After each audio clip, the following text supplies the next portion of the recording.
Baik, Assalamualaikum warahmatullahi wabarakatuh. Assalamualaikum. Dan perbulan menunjukkan kepada Nabi Muhammad SAW. Dan saya hormati kepala sekolah SMP Negeri 4 Darul Makmur, yang saya hormati Bapak Ibu Dewan Guru SMP Negeri 4 Darul Makmur. Adapun kegiatan kita hari ini berkumpul sejenak itu terkait dengan diseminasi budaya positif sekolah atau berbagi informasi tentang budaya positif. Nanti kita akan membahas apa itu budaya positif, apa saja yang termasuk dalam budaya positif, dan apakah paradigma kita selama ini itu sudah merujuk kepada budaya positif. Nanti dalam budaya positif ini terkait ada beberapa unsur yang perlu kita perhatikan, karena ini merujuk kepada kurikulum Merdeka Belajar yang pada intinya itu berpusat pada siswa. Kalau dulu itu pendidikan kita lebih teacher center atau berpusat kepada guru, tapi pada kurikulum Merdeka Belajar ini kita dituntut untuk student center, jadi terfokus atau berpusat pada siswa. Nanti disinilah perlu kita pahami bagaimana sistem atau cara agar pembelajaran itu berpusat pada siswa. Nah, kenapa kurikulum itu berubah? Tentu itu pertanyaannya. Kenapa kurikulum itu berubah? Kurikulum itu berubah tergantung dengan keadaan, perkembangan gaya siswa. Sekarang kita sudah berada di abad 21 atau di era 4.0. Jadi peserta didik itu dengan generasi 10 tahun yang lalu itu berbeda. Bahkan mereka sudah bisa menjangkau dunia saat itu. Jadi kalau kita masih tidak bisa menyimbangi atau memahami bagaimana perkembangan siswa saat ini, tentunya ini akan kewalahan. Ya. Baik, kita lanjut. Nah, di sini ada secara etimologi apa itu budaya. Nah, ya.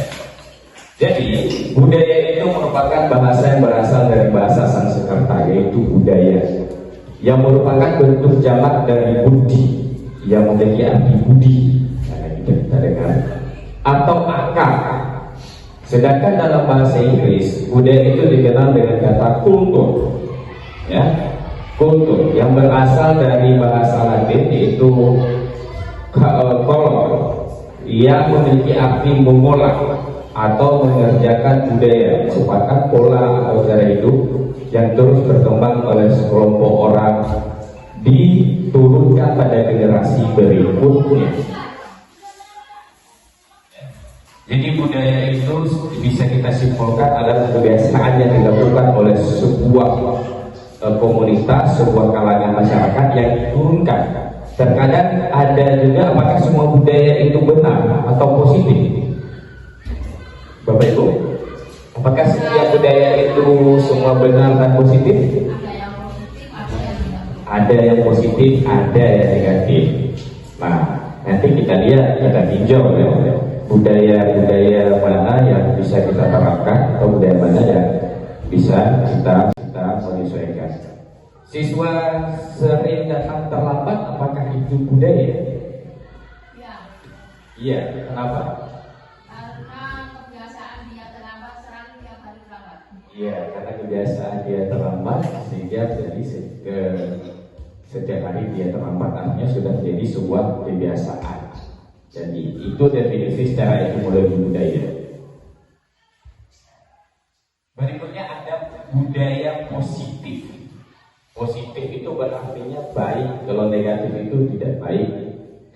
Budaya positif di sekolah, kita merujuk kepada sekolah, ialah nilai-nilai, keyakinan-keyakinan dan kebiasaan-kebiasaan di sekolah yang berpihak pada murid. Yang berpihak pada murid dapat dikembangkan menjadi pribadi yang kritis. Nah, pribadi yang kritis penuh hormat, ini respect, ya, dan juga bertanggung jawab terhadap dirinya sendiri atau terhadap apa yang ia lakukan. Berikutnya ini materi kita eksplorasi konsep budaya positif. Yang pertama ada perubahan paradigma, stimulus respon lawan teori kontrol, keyakinan keras, hukuman dan penghargaan. Kemudian ada 5 posisi kontrol. Nah, kita dulu juga berada pada 5 posisi ini nanti. Nanti akan kita tinjau selama ini kita berada di posisi kontrol yang mana. Apakah sebagai manajemen, apakah sebagai kawan, apakah sebagai penghukum, dan sebagainya.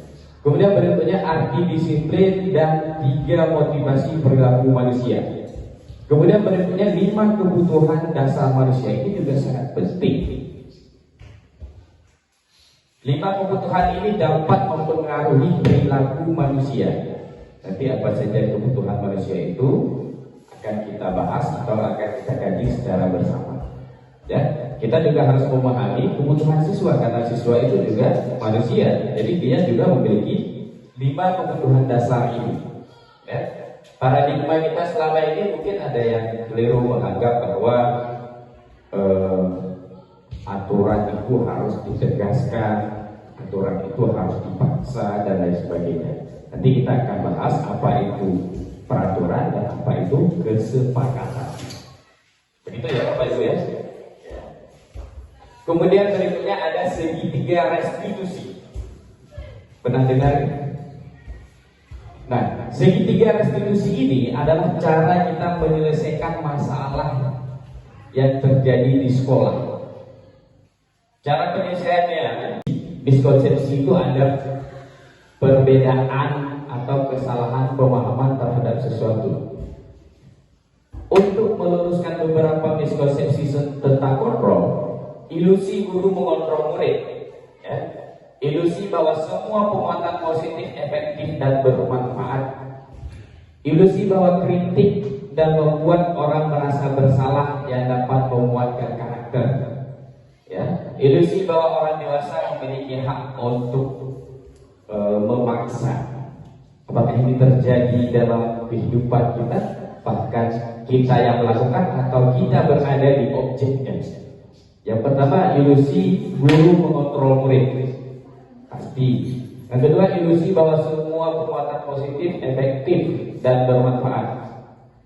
Ilusi bahwa kritik membuat orang merasa bersalah dapat menguatkan karakter. Sepakat nggak ini? Mengkritik orang di depan orang banyak yang membuat dia merasa bersalah, kita beranggapan bahwa dia akan berubah. Ya. Bisa dia berubah, tapi tidak secara intrinsik, tidak dari dalam. Keterpaksaan karena dia takut dan lain sebagainya. Jadi paradigma budaya positif ini dia ingin kita menuju kepada intrinsiknya, harus muncul dari dalam, bukan karena paksaan, bukan karena aturan dan lain sebagainya. Kemudian berikutnya, mungkin ini juga terjadi pada kita tidak berani melakukan sesuatu karena ada sesuatu dan lain sebagainya. Kemudian berikutnya, ilusi bahwa orang dewasa memiliki hak untuk memaksa. Terjadi kan? Anak, kamu harus sekolah ini, jurusan ini, kamu harus buat ini dan sebagainya. Karena anak itu menuruti, tapi tidak secara intrinsik. Jadi kita bisa memberikan pemahaman gambaran, kemudian dia menentukan arahnya. Ya, dan kita bahas secara lebih dalam. Nah, ini ilusi guru mengontrol murid.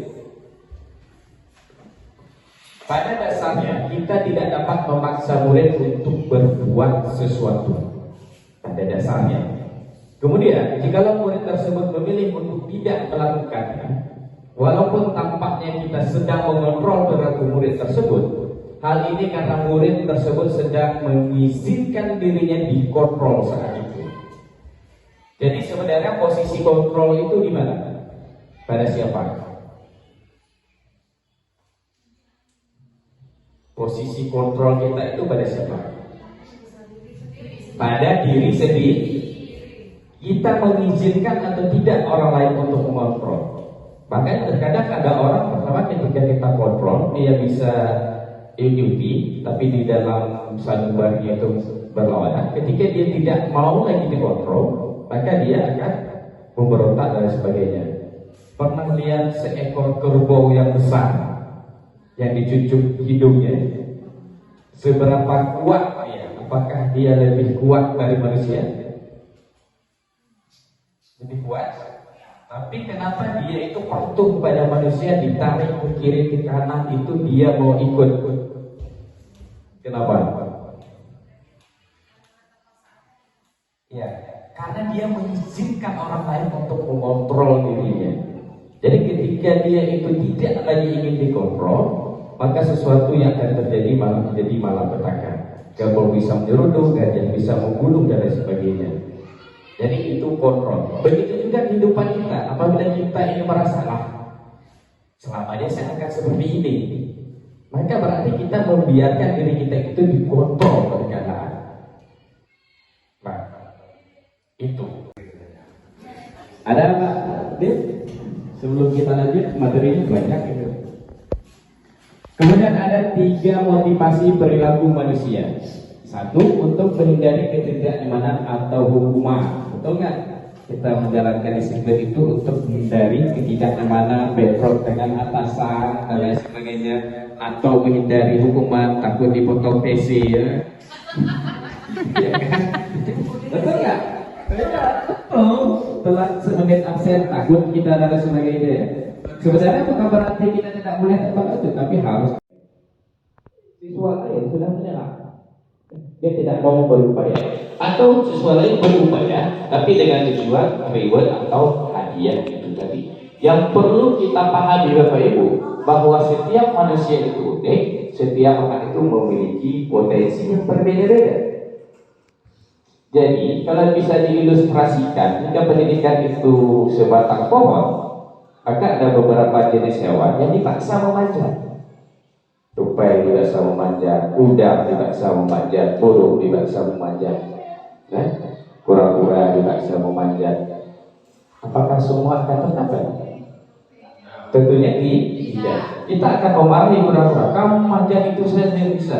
Tengok tupai gitu, cepat sekali dia manjat dan lain sebagainya. Nah, disinilah kita harus menemukan bahwa potensi siswa itu berbeda-beda, kemudian menyiapkan segala sesuatu itu sesuai dengan kodrat alam dan kodrat zaman. Banyak siswa yang kita anggap gagal di sekolah, tapi di suatu saat dia yang lebih sukses ketika dia menemukan jalan yang tepat pada potensinya. Ya. Kalau kita lihat tokoh-tokoh dunia, Albert Einstein, Leonardo da Vinci, ya, dan beberapa yang lain, malah pernah dianggap oleh gurunya itu akan rusak di masa depannya. Albert Einstein itu sampai meninggalnya tidak bisa mengikat tali sepatu.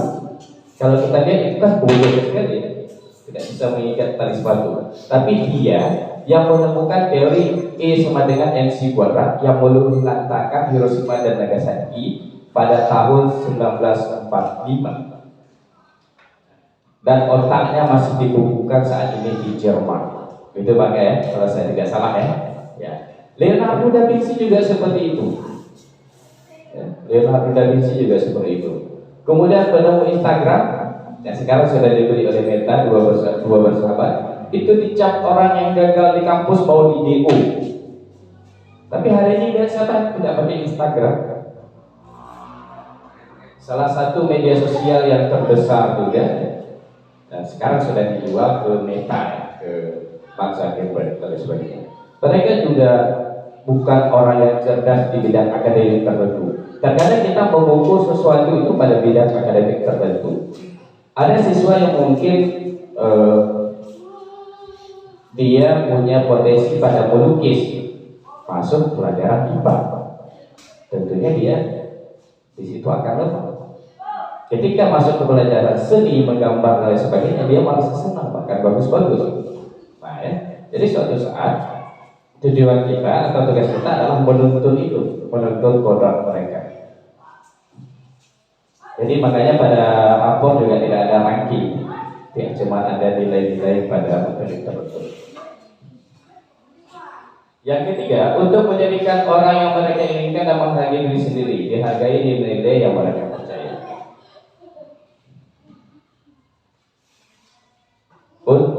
mencari ketidaknyamanan atau hukuman. Ini adalah tingkat terendah dari motivasi berlaku manusia.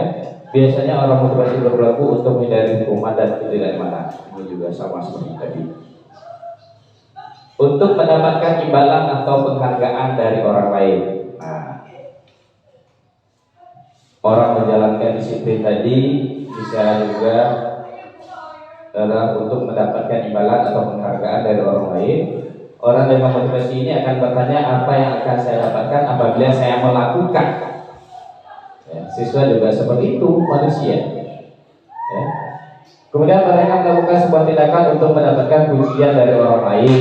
Nah, misalnya ya, yang menurut mereka penting dan mereka letakkan dalam dunia berkualitas mereka. Mereka juga melakukan sesuatu untuk mendapatkan hadiah, pengakuan atau imbalan. Siswa juga seperti itu nanti, ingin dapat juara 1, ingin dapat hadiah buku dan lain sebagainya. Untuk menjadi orang yang mereka inginkan dan menghargai diri sendiri dengan nilai-nilai mereka percaya. Mereka melakukan sesuatu karena nilai-nilai yang mereka ini dihargai dan mereka melakukan karena mereka ingin menjadi orang yang melakukan nilai-nilai dan keyakinan tersebut.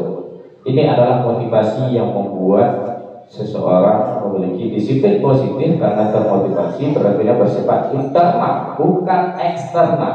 Ini yang penting, internal, bukan karena eksternal. Ini disiplin positif. Nah, berikutnya ada keyakinan kelas, hukuman, dan penghargaan. Kira-kira apa perbedaan antara keyakinan kelas, hukuman, dan hukuman dulu, dua hal ini? Apa beda keyakinan kelas dan hukuman? Kalau keyakinan kelas itu berdasarkan ide-ide dari anak-anak sendiri. Tapi kalau hukuman itu dulu yang masih anak.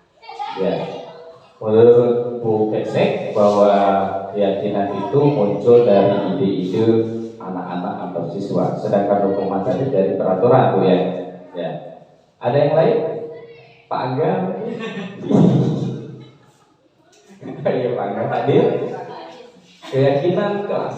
Keyakinan kelas mungkin itu bisa dikatakan kesepakatan kelas. Keyakinan kelas juga masuk ke dalam kesepakatan kelas.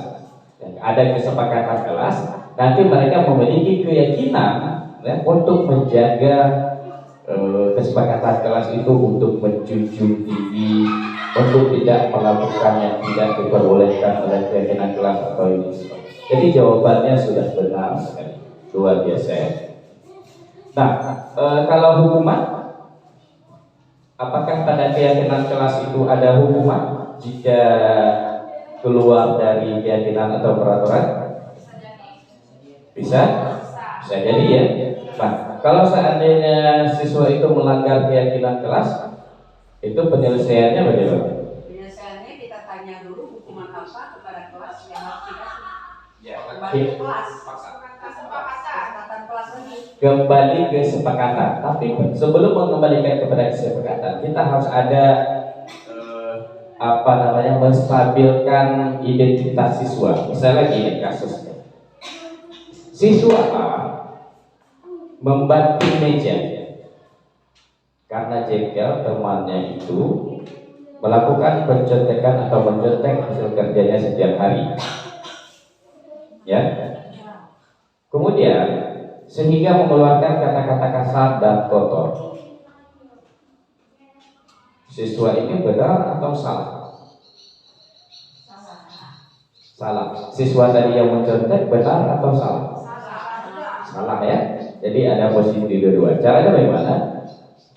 Kita selesaikan satu-satu. Mulai menstabilkan identitas. Misalnya katakanlah namanya siapa? Pak Dirman. Dirman berarti nggak pakai Pak kalau siswa ya. Iya, temanya Dirman. Ya, katakanlah Dirman. Ketika ditanya, Dirman, tadi Bapak dengar atau Ibu dengar, kamu punya masalah dengan si Ali ya? Tentunya dia jawab, iya apa? Kenapa? Apa yang kamu lakukan? Dia mencontek dan sebagainya, kemudian saya membanting meja karena sudah emosi sekali, saya sudah tidak bisa menahan. Terus apa lagi?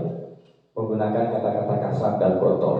Di situ kita stabilkan identitas sehingga dia tidak terlalu merasa bersalah. Gini berbuat kesalahan itu adalah manusiawi atau manusia. Jadi dia sudah di sana sudah aman tuh. Berarti dimaklumi.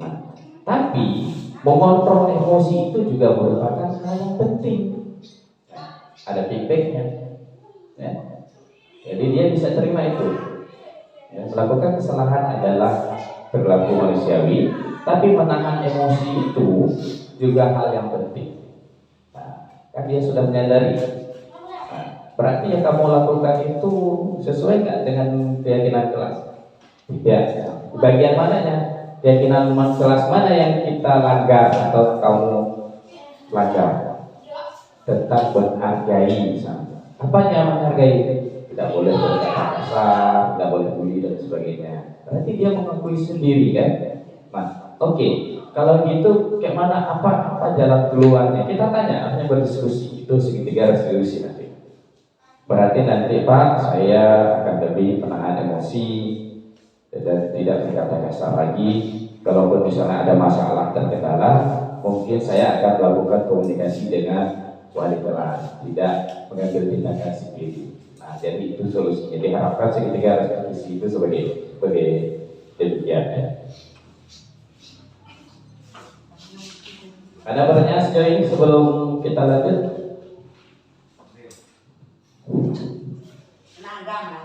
Iya, kita sama-sama belajar di sini. Ada pertanyaan dulu terkait ini? Kalau calon guru penggerak berikutnya ini ada pertanyaan? Saya mau bertanya, Pak. Ya, silakan Bu Rosmei Samani. Ya. Kalau kita lihat dari teorinya, ini lebih ke guru itu mengontrol emosi siswa, kan? Cuma yang terjadi di lapangan saat ini berbeda dengan teori, ya kan Pak? Kalau kita melihat teorinya itu memang gampang, namun keadaan di lapangannya itu tidak sesuai dengan teori. Nah, yang ingin saya tanyakan atau kita diskusi bersama di sini, bagaimana atau hal apa yang harus kita lakukan agar teori dengan sinkron ya. di lapangan itu sinkron gitu Pak. Udah. Baik, terima kasih. Pertanyaannya luar biasa dan pertanyaan yang sering diajukan dan saya sudah prediksi akan keluar pertanyaan seperti ini. Jadi dari cara penyelesaian malah dan sebagainya. Makanya nanti ada 5 fungsi kontrol. Ada sebagai penghukum, ada sebagai pengamat, ada sebagai kawal, ada sebagai manajemen. Nah, memang di lapangan juga seperti itu. Tidak mungkin misalnya seperti siswa membawa narkoba di sekolah. Apakah kita gunakan restitusi tadi itu? Tentunya tidak. Atau misalnya dia membunuh dan lain sebagainya di sekolah, apakah kita gunakan nanti jangan diulangi apa kamu berbuat? Tidak seperti itu ya. Namun kita juga tidak bisa secara melakukannya secara 100% dalam waktu mendadak. Karena setiap daerah itu peta wilayahnya itu memiliki geografis yang berbeda, memiliki latar belakang yang berbeda, ya. Kemudian kesadaran pendidikan yang berbeda juga. Nah, ini kita sesuaikan. Nah, seperti tadi. Kalau pada kasus-kasus besar, mungkin kita harus melakukan langkah berikutnya. Misalnya konsultasi dengan konseling, bisa kan? Ya, atau dengan kepala sekolah, atau melibatkan orang tua siswa, atau melibatkan pihak-pihak lain. Jadi ini menyesuaikan dengan kasus. Jika kasus itu bisa diselesaikan di ruangan, maka disesuaikan di ruangan dengan segitiga institusi. Begitu. Jadi kita menyesuaikan. Kalau semuanya itu kita pakai aturan itu memang tidak bisa. Misalnya mahasiswa bawa narkoba nanti kan tidak mungkin. Nanti kamu jangan ulangi ya. Mungkin kan seperti itu ya. Nah, ini menyesuaikan Artinya apa? Ketika mereka melakukan kesalahan-kesalahan dasar yang tidak selalu signifikan, itu kita diskusikan atau makanya kita membangun budaya positif agar mereka itu bertanggung jawab. Sulit kan? Sulit. Tapi bukan berarti tidak mungkin. Kita melakukan secara step by step. Jadi itu menurut saya. Kemudian berikutnya, ilusi bahwa sebuah pengetahuan positif, efektif dan bermanfaat. Ini sudah tadi.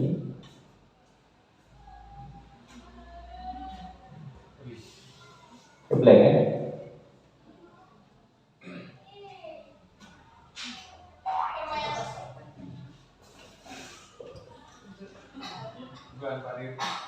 Ada pertanyaan lagi sebelum kita lanjutkan? Kita di sini diskusi.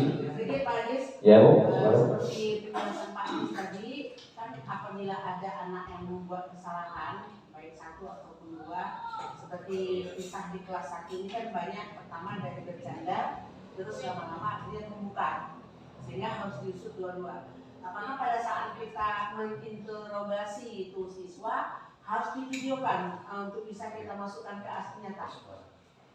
Untuk aksi nyata Bu, di dokumen maksudnya ini untuk membuat aksi nyata di BMR penyelesaian kasus ya.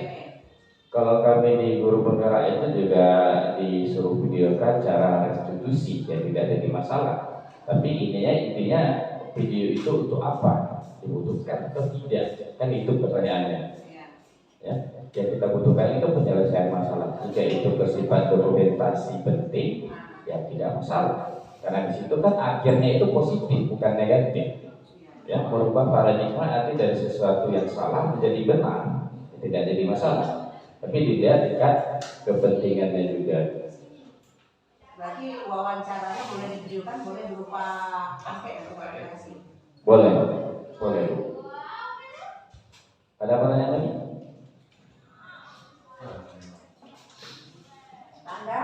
Tadi sampai keyakinan kelas ya. Pak Angga gimana? Nih, kami cowok 2 hari kalau nggak bertanya ini kami dikontrol Pak Ajis. Iya.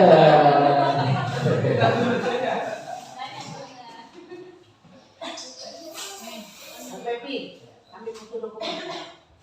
Tadi kan buku dokumen. Nah, ini kan Pak Ajis itu kita foto. Ya, saya berharap juga kita ada semacam kombel dua minggu sekali atau seminggu sekali. Ya. Ya, tadi berbicara tentang keyakinan. Suatu keyakinan akan lebih memotivasi seseorang dari dalam atau memotivasi secara intrinsik. Seseorang akan lebih tergerak dan bersemangat untuk menjalankan keyakinan daripada hanya sekedar mengikuti serangkaian peraturan. Nah, ini Bu, tadi perbedaannya. Keyakinan itu akan lebih termotivasi seseorang diri dalam atau memotivasi secara intrinsik. Seseorang akan lebih tergerak dan bersemangat untuk menjalankan keyakinan. Bahkan kadang-kadang itu keyakinan atau kesepakatan itu yang dilanggar adalah yang diusulkan oleh dia. Jadi dia di sana merasa ada unsur dari intrinsiknya, merasa malu, merasa tidak bertanggung jawab dan lain sebagainya. Sedangkan hukuman bersifatnya itu satu arah. Nah, hukumannya itu satu arah. Mau kita setuju atau tidak, mau kita nyaman atau tidak, hukuman itu harus diterapkan. Atau dia memiliki satu arah, ya, tidak ada komunikasi, tidak ada diskusi. Kalau keyakinan kelas tadi seperti dijelaskan oleh Bu Hanes, itu gabungan dari ide siswa yang berdasarkan diskusi dan menjadi sebuah kesepakatan yang harus dijunjung tinggi secara bersama.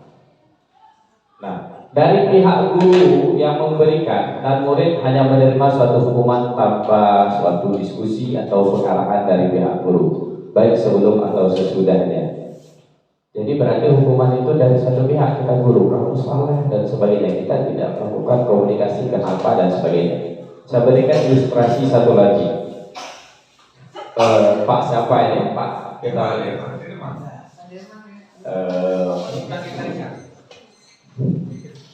Pak Dirman lagi ya. Pak. Oh ibu sekali ya. Bu siapa kita berikan?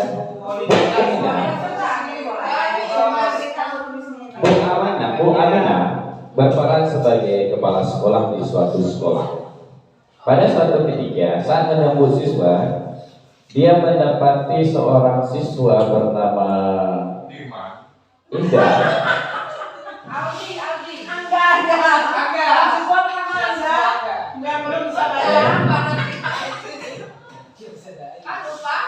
Datang siswa atau siswi yang bernama Indah tadi dengan sudah jam terlambat sekitar 10 menit. Kemudian si Indah ini juga salah memakai sepatu. Sepatunya seharusnya warna hitam tapi dipakai warna putih. Tindakan yang dilakukan oleh Pak Abu Aminah ini tadi adalah memberikan hukuman langsung kepada si Indah dengan menyuruh membuka alas kaki dan masuk kelas tanpa alas kaki. Jadi pernah. Saya juga pernah kena di SD dulu. Bagaimana perasaannya? Malu kan?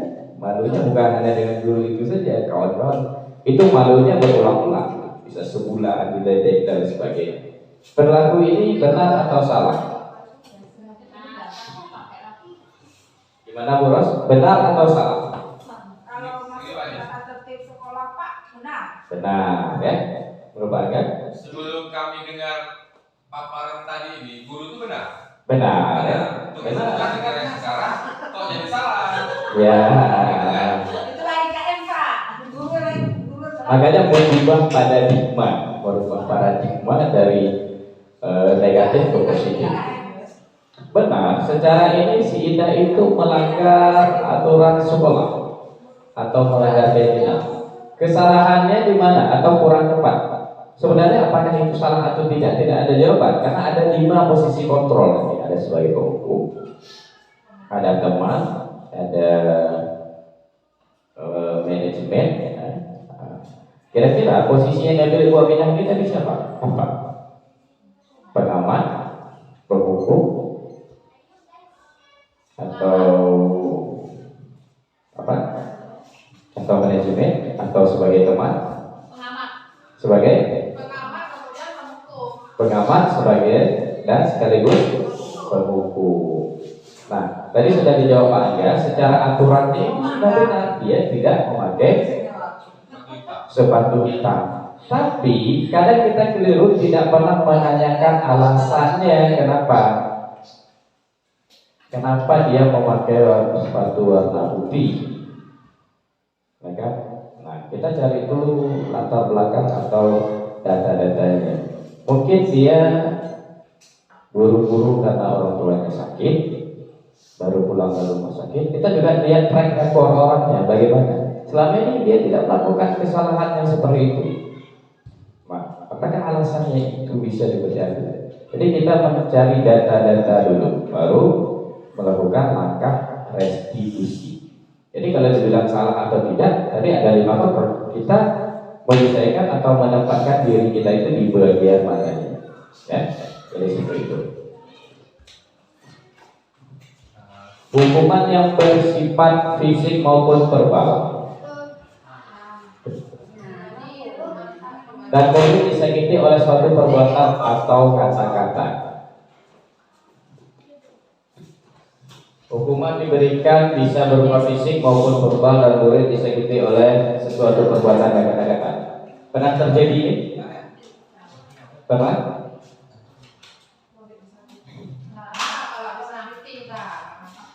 Secara perbuatan atau kata-kata? Kita kan tidak tahu kan? Padahal kita lupa bahwa siswa itu juga juga manusia sama seperti kita. Dan kita juga seperti itu. Jika ada siswa itu berkata kasar dan lain sebagainya, kita juga seperti itu. Disiplin dengan bentuk sanksi atau konsekuensi sudah terencana atau sudah disepakati. Nah, ini hukuman bersifat tidak terencana atau tiba-tiba. Ada hukuman tidak terencana atau tiba-tiba.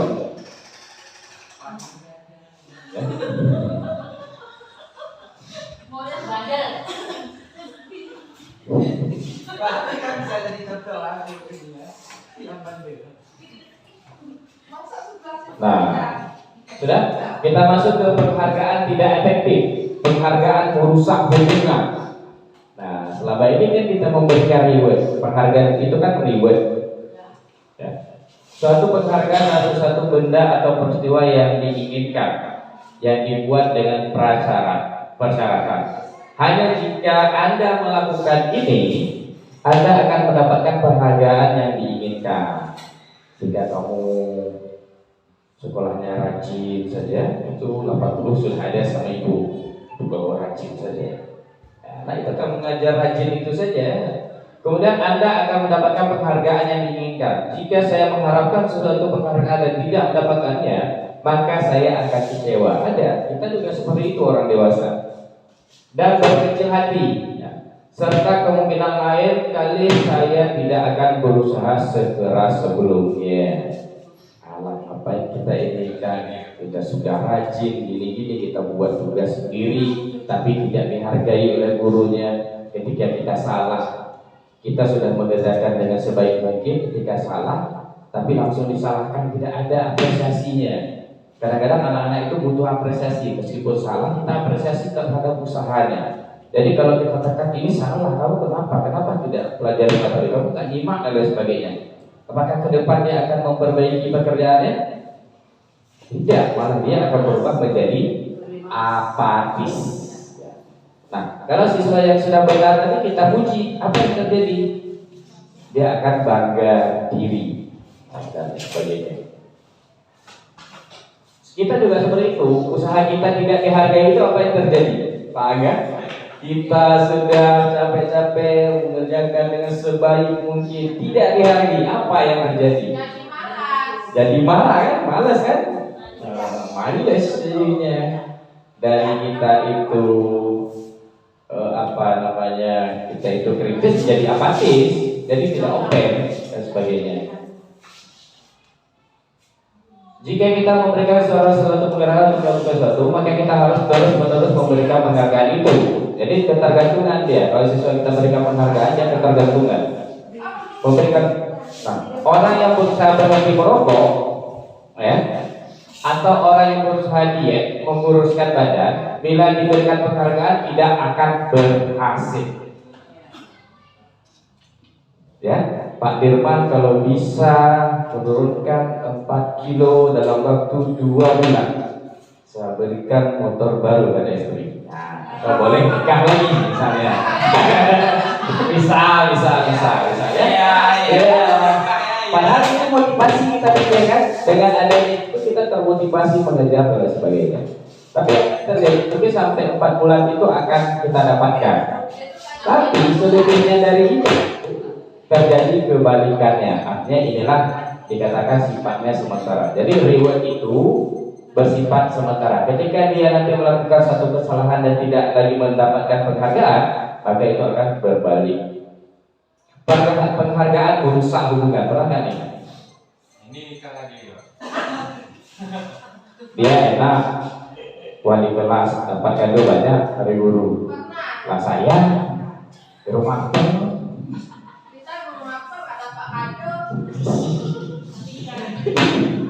dibagikan misalnya di sekolah lain seperti itu. Jadi jangan cepat misal. Siswa juga seperti itu. Siswa juga seperti itu.